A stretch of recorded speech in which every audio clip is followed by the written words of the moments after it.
السلام علیکم friends, welcome back to my channel novels by Areed Shah. Friends, ہم ناول کا نیکسٹ پارٹ سٹارٹ کرتے ہیں۔ امجد خان اس وقت ایک گودام میں آیا تھا۔ آریان نے اس کے پیچھے بہت سارے لوگوں کو لگا کے رکھا تھا، لیکن اس بار اس کیس کی ذمہ داری تا نے اٹھا لی تھی۔ وہ اس کے پیچھے پیچھے آیا، اور ویسے بھی اس بار اسے یہاں ایک اور بہت ضروری کام تھا جسے سر انجام دینے کے لیے وہ یہاں آیا تھا۔ اسے ایک لڑکی پر شک تھا کہ وہ غیر قانونی کاموں میں شامل ہے۔ اس لڑکی کے ساتھ وہ تقریباً 18 دن سے کانٹیکٹ میں تھا۔ اس لڑکی کو اعتبار میں لینے کے بعد وہ اس کی کافی معلومات حاصل کر چکا تھا، اور آج اس لڑکی نے اسے نوکری کے سلسلے میں اس گودام میں بلایا تھا، جو باہر سے ایک گودام لیکن اندر سے غیر قانونی اڈا تھا۔ وہ یہاں پر کون سے کام سر انجام دیے جاتے ہیں وہ تا اس ماحول کو دیکھ کر سمجھ چکا تھا، اور اب اسے اصل بات سمجھ آئی تھی۔ جب امجد خان اس طرف آ نکلا، یہ بات تو اسے کہیں نہ کہیں پتہ چل چکی تھی کہ اس کیس کا تعلق اس گودام سے ہے، اور امجد خان کا چھپ چھپا کر یہاں آنا اس بات کو ثابت کر گیا تھا کہ وہ بھی بیسٹ کیس میں شامل ہے۔ وہ اس آدمی کا پیچھا کرتے کرتے یہاں تک آ گیا تھا، اور اس نے سب سے پہلے فون کر کے آریان کو اس گودام کی صورتحال بتائی تھی۔ یہاں تقریباً 3 راستے تھے۔ ایک راستہ سامنے ناچتی گاتی لڑکیوں کی طرف جا رہا تھا، جبکہ دوسری طرف اندھیرا تھا، ہاں لیکن اندر سے نشے میں قہقہے لگاتے مردوں کی آوازیں باہر تک آ رہی تھی۔ اور تیسرا راستہ بالکل سنسان تھا۔ اس نے اس راستے کی طرف قدم اٹھانا چاہا جب ایک گارڈ نے اچانک اسے آ لیا۔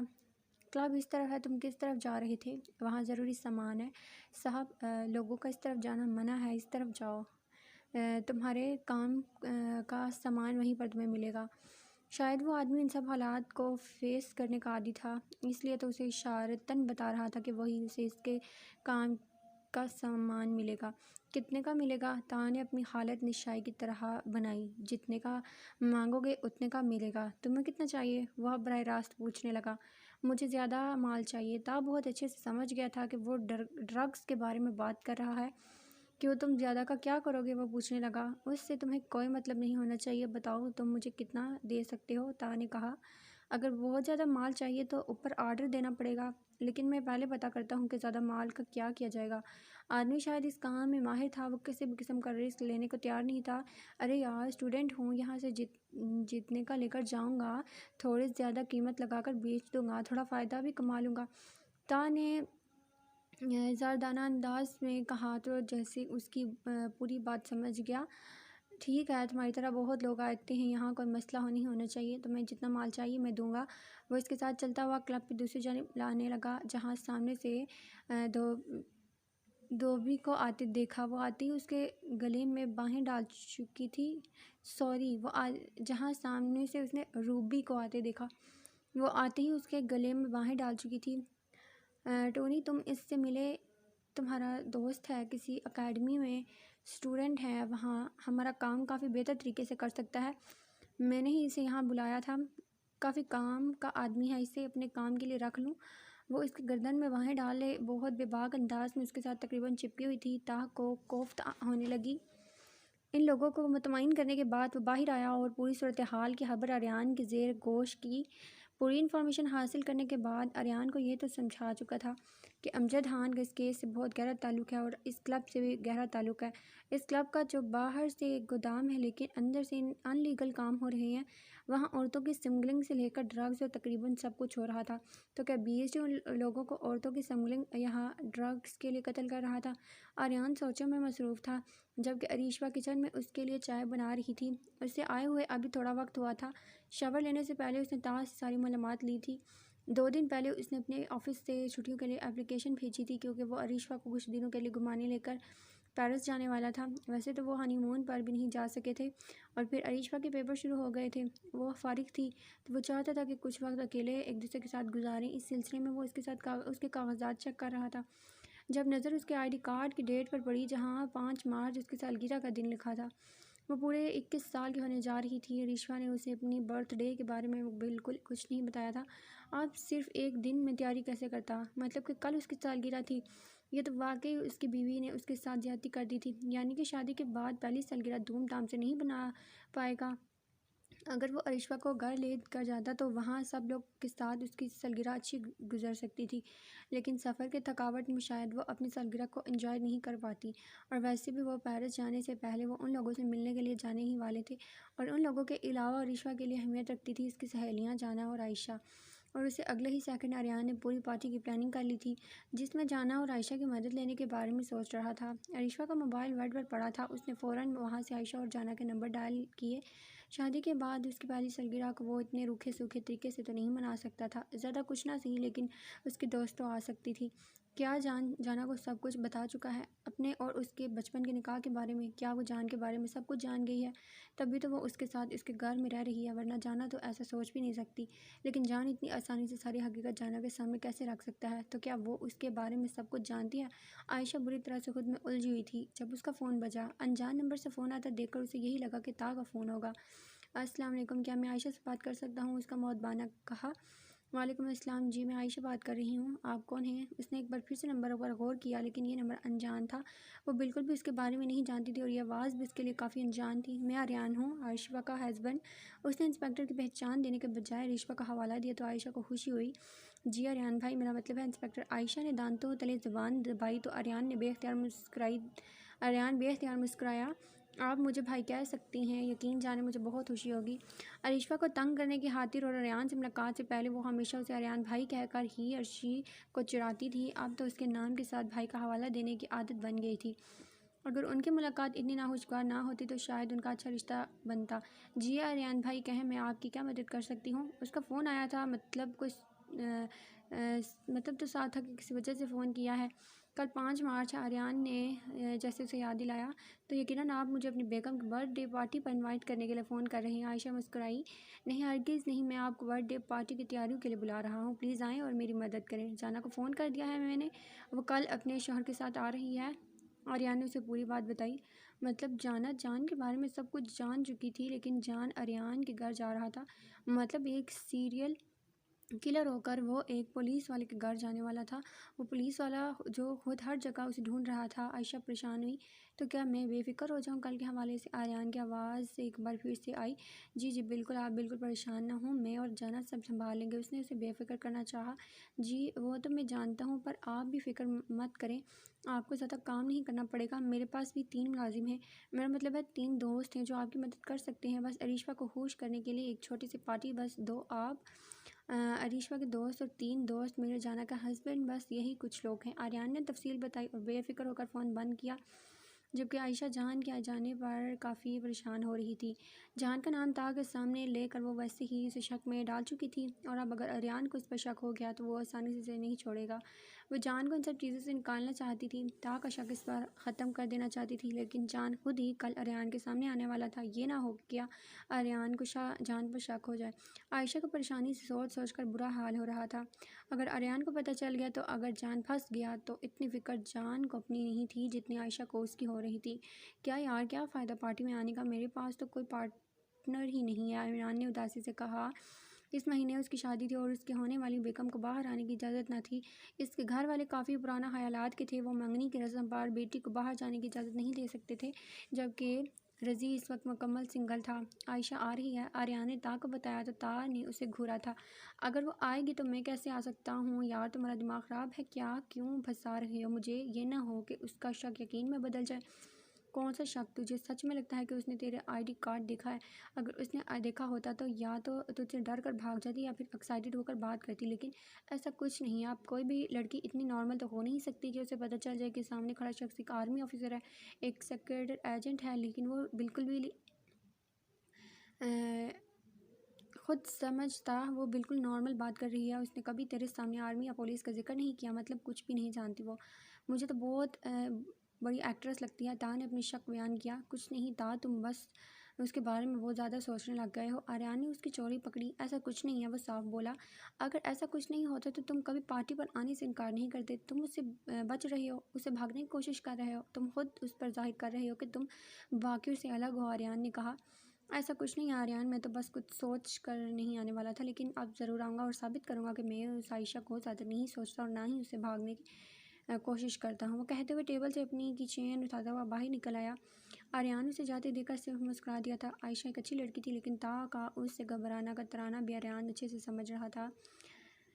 جان پلیز میرے ساتھ چلو نا۔ میں نے آریان بھائی کو بول دیا کہ میرا شوہر میرے ساتھ آئے گا، اب میں انہیں انکار کیسے کر سکتی ہوں؟ وہ ضدی انداز میں اس کے سامنے کھڑی اپنی بات منوانے کی ہر ممکن کوشش کر رہی تھی۔ ماہی میں وہاں جا کر کیا کروں گا؟ تم جاؤ، تمہارے دوستوں کی پارٹی ہے، تم انجوائے کرو۔ وہ بہت پیار سے بولا تھا۔ نہیں نا، میں نے آپ کو بول دیا ہے کہ میں تمہیں اپنے ساتھ لاؤں گی۔ اس بہانے تم عریشہ سے ملنا۔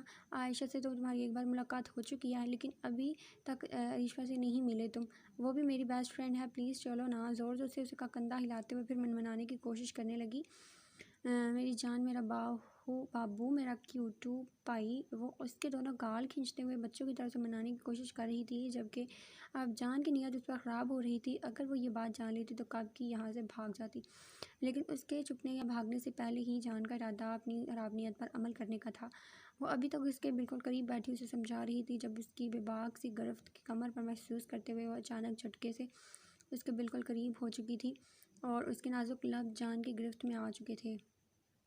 گرفت سخت تھی، بچانا ناممکن سا تھا۔ وہ اس کے قریب بیٹھنے پر بری طرح سے پچھتا رہی تھی۔ اس کے کالر پہ ہاتھ رکھ کر وہ اسے خود سے دور کرنے لگی تھی، جب ایک لمحے کے لیے وہ اسے دور ہوا۔ میں تمہارے ساتھ چلنے کے لیے تیار ہوں، لیکن اس وقت مجھے ڈسٹرب نہیں کرو گی، ورنہ میں اس وقت بھی اپنا حق وصول کروں گا۔ وہ کل بھی تمہارے ساتھ چلنے کی کوئی گارنٹی نہیں دیتا۔ وہ اس کی مزاحمت پر بدمزہ ہوا تھا۔ جانا کا مزاحمت کرتا ہاتھ اچانک گیا۔ سمجھدار ہو، وہ مسکرا کر اپنی جانب کھینچ کر جھکا تھا اور اب وہ اسے اپنی باہوں میں اٹھائے بیڈ روم کی جانب بڑھ گیا۔ بیڈ پر لیٹتے ہوئے اس بار اس نے دروازہ بند کرنے کی زحمت نہیں کی تھی۔ اس کے دونوں گالوں کو چومتے ہوئے اس کی سراخی دار گردن پر جھکا۔ رات کے اندھیروں میں اس کی شدت میں سہنا ایک ہی قیامت تھی۔ کہاں وہ دن کی روشنی میں اس کی جسارتیں برداشت کرتی؟ بس بند آنکھوں سے اس کے ہونٹوں کا لمس اپنے پور پور پر عائشہ تیار ہو کر صبح 10 بجے ہی آریان کے گھر آ گئی تھی۔ آریان نے اسے کافی پرجوش استقبال کیا تھا۔ عائشہ نے اسے کہا تھا کہ وہ صرف گیٹ ٹوگیدر کا بہانہ کر کے آئے گی۔ عریشہ پہلی بار اسے اپنے گھر دیکھ کر بہت خوش تھی، اور اس کو شک نہ ہو کہ وہ سب اس کے برتھ ڈے کی پلاننگ کر رہے ہیں، اس لیے عائشہ نے کہا تھا کہ جانا بھی آنے والی ہے اپنے شوہر کے ساتھ۔ جبکہ اسے عائشہ کے ساتھ چھوڑ کر آریان برتھ ڈے پارٹی کی تیاری کرنے لگا۔ تقریباً 10:30 بجے کے قریب اس کے دوست بھی آ گئے تھے۔ عمران اور رضی سے تو عائشہ ایک بار پہلے بھی مل چکی تھی اپنے گھر پہ خان صاحب کے قتل کیس کے دوران، لیکن اسے کبھی بھی یہ نہیں لگتا تھا کہ تاب یہاں آئے گا۔ اس کی حقیقت سے تو وہ بہت اچھی طرح سے واقف تھی، لیکن اس طرح سے اس کا آ جانا عائشہ کو حیران کر گیا تھا۔ کیا وہ جانتا تھا کہ عائشہ اس کی حقیقت سے واقف ہے؟ عائشہ نے سوچا تھا، لیکن وہ تو اسے مخاطب کے بنا ہی آریان کی طرف مصروف ہو گیا۔ عائشہ کو تو اس طرح سے نظر انداز کر دیا جیسے وہ اسے جانتا ہی نہیں۔ وہ تینوں عائشہ کو ہائے ہیلو کہہ کر آریان کی مدد کے لیے چلے گئے، جبکہ عریشہ کو یہی لگا تھا کہ وہ چھٹی کا دن اپنے دوستوں کے ساتھ گزارنا چاہتا ہے، جس طرح سے اس نے عریشہ کے دوستوں کو گھر پر بلایا تھا۔ اپنی برتھ ڈے تو اس کے دماغ میں بالکل بھی نہیں تھی۔ اور پھر تقریباً 11 بجے جانا اور اس کے ساتھ وہ پیارا سا آدمی جان تھا جسے وہ اسے ملوانا چاہتی تھی۔ اس کے بارے میں جانا پیپرز کے دوران ہی اس سے اتنی باتیں کر چکی تھی کہ عریشہ کو اس سے ملنے کا تجسس جاگ اٹھا تھا، اور آج اس سے مل کر واقعی ہی وہ اسے ایک بہت اچھا انسان لگا تھا۔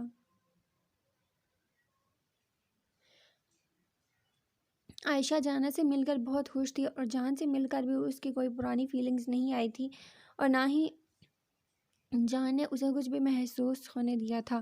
اور آریان سے بھی جان سے نارمل انداز میں ملا۔ عریشہ کو جان بہت اچھا لگا تھا، لیکن یوں اچانک نکاح کا سن کر وہ حیران ہوئی تھی۔ عائشہ بھی سمجھ گئی تھی کہ جان نے جانا کے سامنے کوئی اور ہی کہانی بنا رکھی ہے۔ وہ سمجھ چکی تھی کہ جانا اس کے بارے میں کچھ بھی نہیں جانتی۔ اسے لگتا تھا کہ جانا جان کی حقیقت بے خبر ہے، بے خبر رہے یہی بہتر تھا، کیونکہ جانا کے لیے جان کی حقیقت کو قبول کرنا ایک بہت مشکل مرحلہ تھا۔ عائشہ نہیں جانتی تھی کہ آگے کیا ہوگا، نہ جانے جانا کی زندگی آگے کون کون سے موڑ لائے گی۔ جان کے ساتھ اس کی زندگی گمبھیر مشکل ہونے والی تھی۔ عائشہ اور جانا عرشی کے ساتھ تھی، جبکہ آریان جان کو اپنے ساتھ لے گیا تھا۔ عمران اور رضی اس کی مدد کر رہے تھے کام میں، جبکہ جان کو اس نے کوئی کام نہیں کرنے دیا تھا کیونکہ وہ اس کے لیے مہمان تھا۔ اس سے پہلے وہ دونوں کبھی ایک دوسرے سے نہیں ملے تھے۔ اگر آریان کو اندازہ ہو جاتا کہ سامنے بیٹھا شخص وہی ہے جسے وہ پاگلوں کی طرح ہر جگہ ڈھونڈ رہا ہے تو یقیناً حیران ہوتا۔ تو جان، تم کیا کرتے ہو؟ میرا مطلب ہے کیا کام کرتے ہو؟ آریان نے پوچھا، جبکہ کو تو پہلے ہی اس پر شک تھا، اور اسی شک کو وہ پہلے آریان پر کافی بار ظاہر کر چکا تھا کیونکہ عائشہ نے اسی کا نام لیا تھا۔ اپنی بیوی سے عشق کرتا ہوں، اس کے علاوہ وہ چھوٹا موٹا بزنس ہے سپورٹس کا، اسی کو ہینڈل کرتا ہوں، اس نے دوستانہ انداز میں جواب دیا۔ تو آریان مسکرایا۔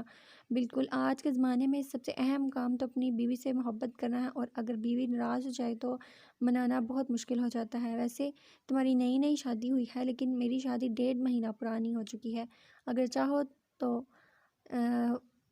میں ٹپس دے سکتا ہوں۔ فیوچر میں جانا تم سے ناراض ہو تو آریان کا انداز بھی دوستانہ تھا۔ نہیں، اس کی ضرورت نہیں پڑے گی، میں اپنی بیوی کو بہت آسانی سے ہینڈل کر سکتا ہوں، لیکن اگر تمہاری آفر محدود مدت کے لیے نہیں ہے تو میں ضرور تم سے مشورہ لوں گا، اس نے مسکراتے ہوئے کہا۔ اینی ٹائم، آریان نے مسکراتے ہوئے سینے پہ ہاتھ رکھ کر سر کو ذرا سا خم دیا۔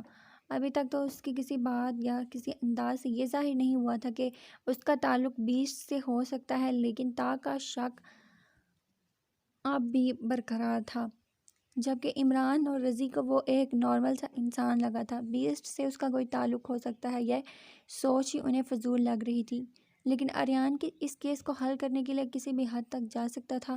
اس کیس نے اس کی راتوں کی نیندیں حرام کر رکھی تھی، اور اب تو ذرا سی بھی روشنی ملی تھی اور اسی روشنی میں وہ اس کیس کو حل کر دینا چاہتا تھا۔ یہ اس کی لائف کا سب سے مشکل کیس ثابت ہوا تھا۔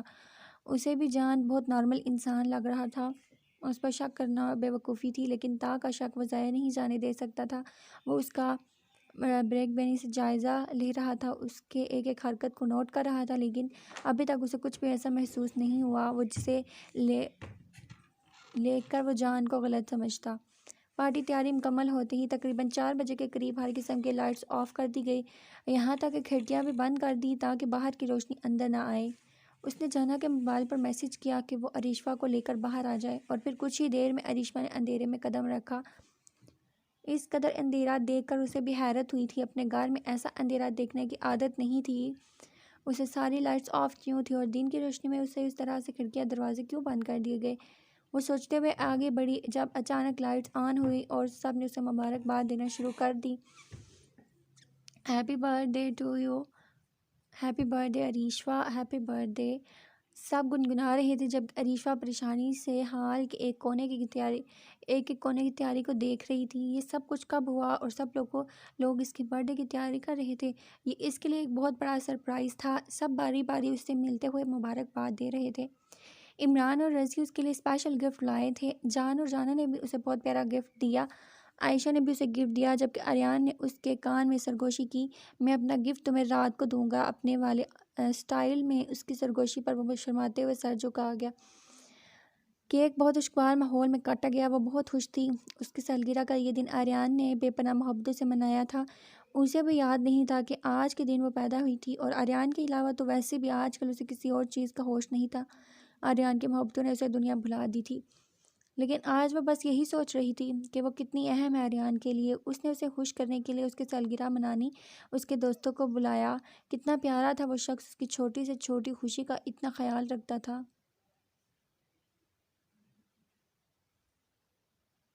ہر وقت اس کے چہرے پر مسکراہٹ لانے کے لیے کچھ نہ کچھ ایسا کرتا رہتا جس سے وہ خوش ہوتی۔ اس نے تو کبھی سوچا بھی نہیں تھا کہ اس کی زندگی اتنی حسین ہو جائے گی، اتنا پیار کرنے والا شوہر اس کے نصیب میں لکھا گیا ہوگا۔ وہ تو بچپن سے اپنے آپ کو ایک بوجھ سمجھتی تھی، اپنے نصیب پر تو اسے یقین نہیں تھا۔ تائی کی باتیں کون بھلائے گا؟ تو جیسی گنگی جب بھی یاد آتی وہ سجدے میں گر گڑگڑا کر اپنے رب کا شکر ادا کرتی تھی، کیونکہ اس نے جو اس کے نصیب میں لکھا تھا وہ تو نصیب والوں کو بھی نہیں ملتا۔ بے شک نصیب لکھنے والا وہ تھا اور اس سے بہتر کوئی نہیں۔ پارٹی ختم ہونے کے بعد آریان نے عمران اور رضی سمیت کو بھی گھر صاف کرنے پر لگا دیا۔ وہ تینوں گھر کا کونا کونا چمکاتے ہوئے اپنے کمر پکڑ چکے تھے۔ عریشہ کا تو آج کوئی بھی کام کرنے سے صاف منع کر دیا گیا تھا۔ آریان نے کہا تھا کہ آج اس کی سالگرہ کا دن ہے تو وہ اسے کسی کام کو ہاتھ نہیں لگانے دے گا۔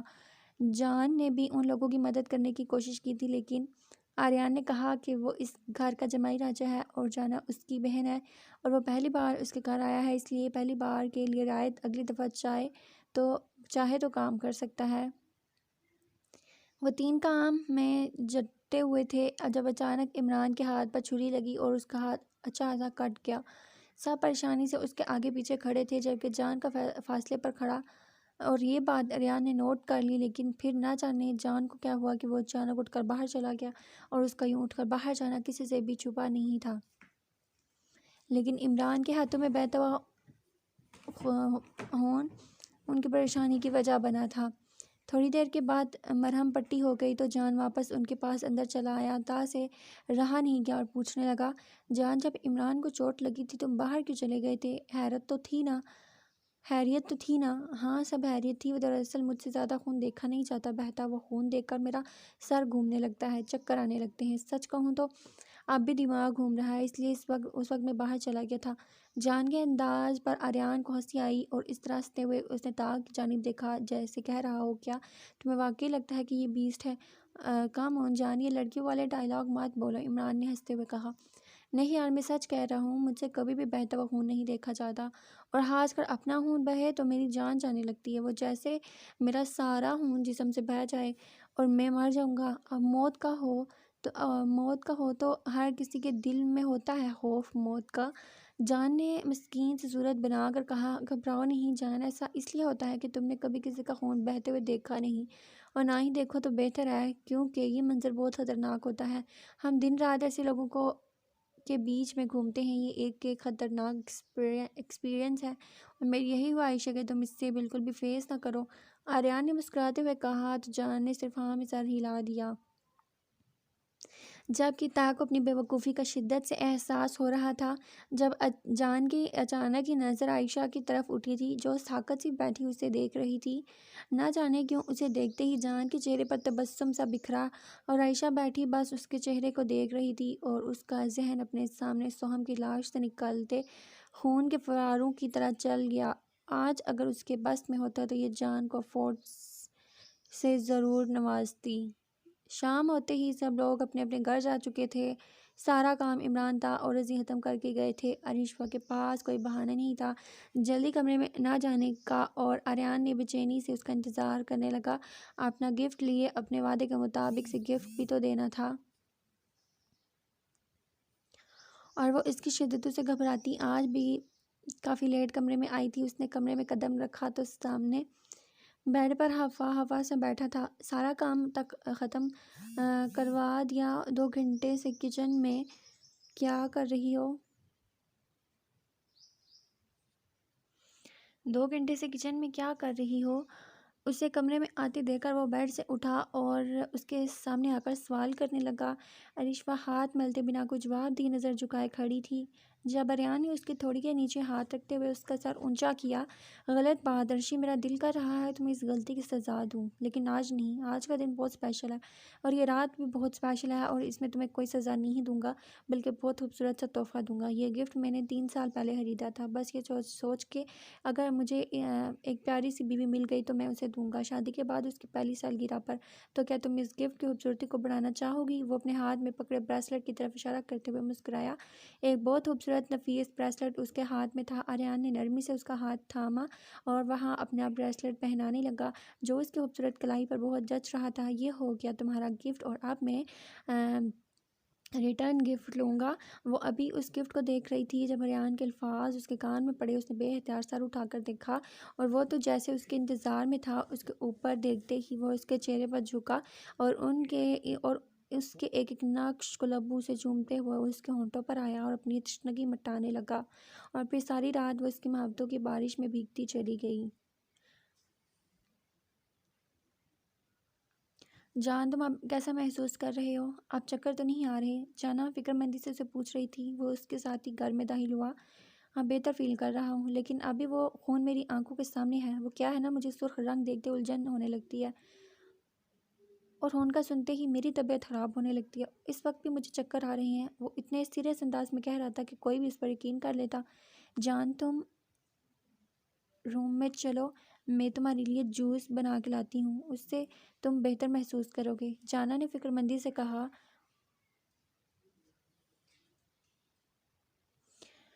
اور جان اسے اس موضوع سے ہٹانے کے لیے صرف ہاں سر ہلایا اور بیڈ روم میں چلا گیا، جبکہ اس کی فکر میں پریشان ہوتی سیدھی کچن کی طرف گئی تھی، جبکہ جان ان سب بیوقوفوں کی بیوقوفی پر ہنس رہا تھا۔ کل کتنی آسانی سے وہ خون سے گھبرانے کے بہانے وہاں سے نکلا اور امجد خان کو ختم کر کے ان لوگوں کے بیچ واپس آ گیا، اور وہ سب بیوقوف یہ سمجھتے رہے کہ جان خوف زدہ ہو گیا۔ خون دیکھ کر اس کی طبیعت خراب ہونے لگی۔ اگر کسی کو پتہ چل جاتا کہ جان ان 15 منٹ کے دوران کہاں گیا تو پاگل ہو جاتے، اور جانا اس کی فکر میں پاگل ہو رہی تھی کہ نہ جانے جان کو خون دیکھتے ہی کیا ہو گیا۔ وہ اس کے لیے جوس بنا کر لائی، تب بھی جان نے منہ سیدھا نہیں کیا تھا، کیونکہ وہ اسے اپنے اس جھوٹ پر یقین دلانا چاہتا تھا جس میں وہ کامیاب رہا تھا۔ عائشہ بیکار میں اتنی پریشان ہو رہی تھی، جان نے سب کچھ ہینڈل کر لیا تھا، وہ بھی اتنے اچھے سے، کسی نے اس پر شک نہیں کیا، لیکن اس کی ایکٹنگ دیکھ کر عائشہ کا دماغ گھوم گیا تھا۔ کیا ڈرامہ کیا تھا اس نے، اتنی آسانی سے وہ اپنے اوپر سے سارا شک ہٹا چکا تھا۔ عائشہ جیسا چاہتی تھی ویسا ہی ہوا، جس کے لیے وہ بے فکر ہو گئی تھی۔ وہ انہی سوچوں میں گم تھی، اس کی سوچ تا کی جانب گئی کیسے اگنور کر رہا تھا وہ اسے۔ آج تک کسی نے اس طرح سے نظر انداز نہیں کیا تھا، یہاں تک کہ جو لوگ اسے پسند نہیں کرتے تھے وہ بھی ایک نظر اٹھا کر اس کی جانب ضرور دیکھتے، اور وہ بانسری بجانے والا اسے نظر انداز کر گیا۔ اس کو سوچتے ہوئے اس کے سینے میں غصے کی ایک لہر اٹھی، نہ جانے کیوں تا یوں نظر انداز کرنا اسے بھلا گیا۔ تم مجھے کیا نظر انداز کرو گے تا بخاری، نظر انداز تو میں تمہیں کروں گی۔ اگر تمہیں مجھ سے بات کرنے میں کوئی دلچسپی نہیں ہے تو میں بھی تمہارے لیے مری نہیں جا رہی، اس نے غصے سے کہا، لیکن پھر اپنے لفظوں پر غور کرتے ہوئے وہ خود ہی پریشان ہو گئی۔ اگر وہ بانسری والا سیکرٹ ایجنٹ مجھے نظر انداز کر رہا ہے تو یہ تو اچھی بات ہے، مجھے اتنا برا کیوں لگ رہا ہے؟ اس کا نظر انداز کرنا اسے برا لگا تھا، تبھی تو اس کا دل اس سے سوال کرنے لگا تھا جس کا جواب اس کے پاس موجود نہیں تھا۔ نہ جانے کیوں عائشہ چاہتی تھی کہ تا اس کے پیچھے گھومتا رہے جیسے پہلے گھومتا تھا، اس سے بات کرنے کے بہانے ڈھونڈتا، ہر وقت اس کے آس پاس رہتا، لیکن نہ جانے کیوں اسے لگ رہا تھا سب کچھ بدل رہا ہے۔ کل پہلی بار اس نے نظر انداز کیا تھا اور اسے لگ رہا تھا کہ جیسے اب یہ اگنورنس ختم نہیں ہوگی۔ وہ تینوں بیٹھے کہکے لگا رہے تھے، جبکہ تا صرف ان کے کہکے سن کر شرمندہ ہو رہا تھا۔ جان کے ریان کے گھر پہ آنے سے پہلے اس نے ان کو تیار کر رکھا تھا کہ اس کے ایک ایک موو پر نظر رکھے، وہ بیسٹ ہو سکتا ہے۔ یہ صرف عائشہ کا شک نہیں ہے، عائشہ نے اسے قتل کرتے ہوئے دیکھا ہے، لیکن اب جان سے ملنے کے بعد ان تینوں کو موقع مل گیا تھا اس کا مذاق اڑانے کا، جسے وہ بھرپور انجوائے کر رہے تھے۔ یار بس کر دو، ٹھیک ہے مجھے غلط فہمی ہو گئی تھی، لیکن اس کا مطلب یہ نہیں کہ تم لوگ اس طرح سے میرا مذاق اڑاؤ، تا نے برا منایا۔ یار تا، اگر شک ہی کرنا تھا تو کسی ایسے آدمی پر شک کرتے جو کم از کم بیسٹ کے ایک ناخن کے برابر تو ہوتا، اس بیچارے کو تو خون سے بھی ڈر لگتا ہے جسے تم نے بیسٹ بنا دیا۔ عمران نے کہا، میرے خیال میں تم لوگوں کو میرا مذاق اڑانے سے بہتر کام ملے ہوئے ہیں، جاؤ اور بیسٹ کو ڈھونڈو۔ وہ ان لوگوں سے تنگ آ کر اٹھ کر کھڑا ہوا، جبکہ وہ تینوں اس کے جاتے ایک بار پھر سے کہہ کر لگا اٹھے۔ جان کے بارے میں ان لوگوں نے بہت غلط سمجھ لیا تھا، وہ ایک بہت اچھا انسان تھا، خون کو دیکھتے ہی وہ گھبرا جاتا تھا، لیکن اس میں کوئی برائی نہیں تھی، اور جانا کے لیے اس کی محبت دیکھ کر بھی اریان کو خوشی ہوئی تھی۔ جانا جیسی پیاری لڑکی کے لیے ایک پیارا سا لڑکا جو یقیناً اسے بہت خوش رکھے گا۔ اس کی آنکھ صبح 9:30 بجے کے قریب کھلی، وہ اس کے بالکل پاس گہری نیند سو رہا تھا، اور اس نے مسکرا کر ایک نظر جان کو دیکھا، پھر اس کے قریب سے اٹھنے لگی، لیکن اس سے پہلے جان نے اسے اپنے شکنجے میں پھنسا لیا۔ روشنی ہوتی نہیں ہے کہ تم بھاگ نکلتی ہو، جبکہ جانتی ہو جو رات کے اندھیرے میں تمہیں قید کر سکتا ہے اس کے لیے تمہیں دن کی روشنی میں قید کرنا مشکل نہیں۔ وہ اسے اپنے باہوں میں سمیٹا، بیڈ پر لٹاتے ہوئے خود اس کے اوپر گرا۔ اب کہاں بھاگو گی جان، اب تو دن بھی تمہارا اور رات بھی تمہاری۔ اسے اپنی گردن میں جھکتے دیکھ کر وہ آنکھیں بند کر گئی۔ مطلب کہ تمہیں یہ قید منظور ہے؟ اس کی بات نے شاید اسے خوشی دی تھی۔ تمہاری محبت کے ساتھ سب منظور ہے، وہ محبت سے بولی، اور اب اس کے ہونٹوں کا لمس اپنی گردن پر محسوس کیا، لیکن باہر صوفے پر پڑے اپنے موبائل کی تھوڑی تھوڑی آواز آئی تو وہ چونکی۔ جان، لگتا ہے میرا فون بج رہا ہے۔ وہ جان کو مکمل بولتے فون کو دیکھ کر بولی، ابھی سے نہیں، نہ جانے کتنی دیر سے بج رہا ہے۔ بڑا ہی کوئی ڈھیٹ انسان ہے کہ تم صرف یہ انسان پتہ ہے اس کو کہ تم مصروف ہو گئے اپنے شوہر کے ساتھ، تو باہر پر کیوں فون کر رہا ہے؟ جان، اتنی دیر سے فون بج رہا ہے، تم نے مجھے جگایا کیوں نہیں؟ اگر تم جاگ رہے تھے تو وہ اس کے باہوں کی قید توڑتے ہوئے کہنے لگی، تم تو زندگی بھر قید کی بات کر رہی تھی، تو اب ایک فون کے بہانے سے اس قید سے رہائی چاہتی ہو؟ اس کا اندازہ اس سے اچھا نہیں لگا تھا، تب بھی جتلاتے ہوئے بولا، اور جانا بے بسی سے اٹھتے ہوئے واپس لیٹ گئی اور آنکھیں بند کر گئی۔ جان کو اس کا انداز پسند آیا تھا۔ وہ مسکراتے ہوئے اس کی شارک پر اپنے لب رکھ چکا تھا، اور پھر یہ قید سخت سے سخت ہوتی چلی گئی اور اب جانا کے پاس اسے برداشت کرنے کے علاوہ اور کوئی آپشن نہیں تھا۔ کل رات جب وہ پارٹی میں تھے تب امجد خان کا کسی نے بے دردی سے قتل کر دیا۔ انفارمیشن کے مطابق قتل دوپہر 3 بجے سے رات 9 بجے کے دوران ہوا تھا، مطلب تب جب وہ لوگ پارٹی میں تھے۔ لاش کی حالت ہمیشہ والی ہی تھی، دیکھا جانا بھی کسی عام انسان کے بس سے باہر تھا۔ اس کلب پر پولیس نے چھاپہ مارا تھا جہاں سے اسمگلنگ کی گئی تقریباً 24 لڑکیاں روتی تڑپتی نکالی گئی۔ لڑکیوں کی حالت اتنی خراب تھی کہ کسی کو بھی ان پر ترس آ جاتا، جبکہ 26 کلو ڈرگس کے ساتھ بھاری تعداد میں اسلحہ بھی برآمد ہوا۔ امجد خان کا نام اس کلب کے انداز میں شامل تھا۔ سب کو یہی لگا کہ 20 ان لوگوں کا قتل کیا۔ ان لڑکیوں کا اسلحہ اور ڈرگس کی وجہ سے کیا ہے؟ اتنا سب کچھ غلط کرنے کے باوجود بھی وہ قانون کی غلط لسٹ میں شامل نہیں تھا۔ وہ صحیح کام کو غلط طریقے سے کرنے کا عادی تھا، لیکن جو بھی کر رہا تھا وہ غلط نہیں تھا۔ آج ان بے گناہ لڑکیوں کو ایسی حالت میں دیکھ کر اسے بیسٹ کے کام سے خوشی ہوئی تھی۔ امجد جیسے لوگوں کو موت کے گھاٹ اتار دینا چاہیے، لیکن کاش قانون کو اتنی طاقت بخشی جاتی کہ وہ ایسے لوگوں کا صفایا کر پاتے، کیونکہ ہمارے معاشرے میں ایسے درندوں کے لیے درندہ ہی جاگتا ہے۔ آریان نے تلخی سے سوچا، لیکن سوائے سوچنے کے وہ کچھ نہیں کر سکتا تھا۔ اپنی بندوق سے نکلی جانے والی ایک گولی کا اسے حساب دینا پڑتا تھا، لیکن بیسٹ اس حساب سے بری تھا۔ وہ چاہے کچھ بھی کرے، کوئی نہیں تھا اسے پوچھنے والا۔ آریان بھی بیسٹ کو لے کر اپنی سوچ بدل رہا تھا، لیکن وہ اس حقیقت سے انکار نہیں کر سکتا تھا کہ وہ ایک غلط کام کر رہا ہے۔ کسی کا قتل کرنا اور پھر یوں سے بے دردی سے اس کی لاش کو کاٹ کر ٹکڑے ٹکڑے کر دینا انسانیت تو ہرگز نہیں تھی۔ وہ صحیح کام کر رہا تھا، اس بات سے آریان بھی پرسکون تھا، لیکن وہ غلط لوگوں کے ساتھ انتہائی غلط کر رہا تھا، اور آریان اس لیے پریشان تھا۔ بیسٹ کے ساتھ اس کی کوئی پرسنل دشمنی نہیں تھی، وہ ان لوگوں کی مدد کر چکا تھا، لیکن پھر بھی شہر میں بڑھتے قتل بھی تو بیسٹ کی دہشت کو بڑھاتے چلے جا رہے تھے۔ جانا شاور لینے جا چکی تھی جبکہ جہان اٹھ کر باہر آیا، لیکن سامنے ٹیبل پر اس کا فون بجتا دیکھ کر وہ فون اٹھانے کی نیت سے آیا تو اسکرین پر بابا لکھا دیکھا۔ اس کے چہرے پر ایک پراسرار مسکراہٹ آ رکی تھی۔ اس نے فوراً فون اٹھا لیا۔ السلام علیکم سر صاحب، کیسے ہیں آپ؟ اس کی آواز میں عجیب سی کھلکھلاہٹ تھی جسے اکبر صاحب نے گہرائی سے محسوس کیا، لیکن جانا کے نمبر پر اس کی آواز سنتے ہی وہ سناٹوں میں آ گئی۔ جان تم؟ میری جانا کہاں ہے؟ کہاں لے گئے ہو تم میری بیٹی کو؟ وہ کسی گہری کھائی سے بول رہے تھے۔ اسے جان سے دور کرنے کے لیے انہوں نے کیا کچھ نہیں کیا تھا، اپنی بیٹی کی پہچان بدل دی، اسے خود سے دور کر دیا۔ برسوں سے اسے ہاسٹل اور الگ الگ ملکوں تک چھوڑ دیا، لیکن جس کے لیے وہ سب کچھ کیا وہ تو اسے حاصل کر گیا تھا۔ کون جانا؟ آپ کی بیٹی کون؟ آپ نے تو کہا تھا کہ جانا مر چکی ہے، اور جانا کے علاوہ میرا نہیں خیال کہ آپ کی کوئی اور بیٹی تھی۔ اس کا انداز مذاق اڑانے والا تھا اور اپنے ہی لفظوں پر پچھتائے تھے وہ۔ بکواس بند کرو، میری بیٹی کہاں ہے؟ کہاں لے گئے ہو تم اسے؟ تم نے ٹھیک نہیں کیا جان، تم ایسا نہیں کر سکتے، میری بیٹی کو چھوڑ دو۔ جو بھی ہوا، جیسا بھی ہوا، وہ سب کچھ ماضی میں ہوا تھا، اب تمہارا اس پر کوئی حق نہیں ہے۔ وہ غصے سے گرائے تھے۔ وہ میری بیوی تھی ماضی میں بھی اور اب بھی، کچھ بھی نہیں بدلا، اور ایک شوہر اپنی بیوی پر حق رکھتا ہے، ان کے انداز پر جان کے پرسکون رویے میں کوئی بدلاؤ نہیں آیا۔ نہیں، وہ تمہاری بیوی سمجھے، تم نہیں مان میں اس بچپن کے نکاح کو، اور نہ ہی میری بیٹی مانے گی۔ وہ غصے سے بولے تھے۔ آپ نہیں مانتے تو نہ مانے سر جی، اور اگر آپ کی بیٹی اس بچپن کے نکاح کو نہیں مانتی تو بھی مجھے کوئی اعتراض نہیں، لیکن اس نکاح کو تو وہ مانے گی جو ابھی 2.5 ماہ پہلے ہوا ہے۔ اس کا مسکراتا انداز ذرا بھی نہیں بدلا۔ ناممکن، ایسا کبھی نہیں ہو سکتا، میری بیٹی کبھی مجھے دھوکہ نہیں دے سکتی۔ ان کے لہجے میں یقین تھا۔ لیکن ایسا ہو چکا ہے اکبر صاحب، آپ کی بیٹی نے نہ صرف مجھ سے انکار کیا ہے بلکہ اپنے دل و جان سے مجھے اپنا شوہر تسلیم کر لیا ہے، اور اس وقت بھی وہ میرے ساتھ میرے گھر پر ہی ہے۔ ویسے یہ بات تو آپ جانتے ہی ہوں گے، اگر آخر 2 دن ہو گئے ہیں آپ کو ترکی میں آئے ہوئے، پرسکون انداز میں کہتے ہوئے انہیں یہ بھی بتا چکا تھا کہ وہ ان کے ایک ایک موو پر نظر رکھے ہوئے ہے۔ تمہیں کیسے پتا کہ میں یہاں ہوں؟ وہ کچھ گھبرائے تھے۔ اب آپ بچوں جیسی باتیں کر رہے ہیں، میں تو آپ کے بارے میں سب کچھ جانتا ہوں، اور بہت جلد سب کچھ آپ کی بیٹی بھی جان جائے گی۔ میں اسے بتاؤں گا سب کچھ، ماضی کی ایک ایک بات۔ جان نے کہا، نہیں جان، تم ایسا نہیں کر سکتے۔ اگر تم نے جانا کو میرا ماضی بتایا تو تمہیں اسے اپنا ماضی بھی بتانا ہوگا۔ تمہیں اسے بتانا ہوگا کہ تم نے اپنی ماں کو قتل کیا ہے۔ وہ دھمکیوں پر اتر آئے، لیکن جان کے پرسکون لہجے پر رتی برابر اثر نہ پڑا۔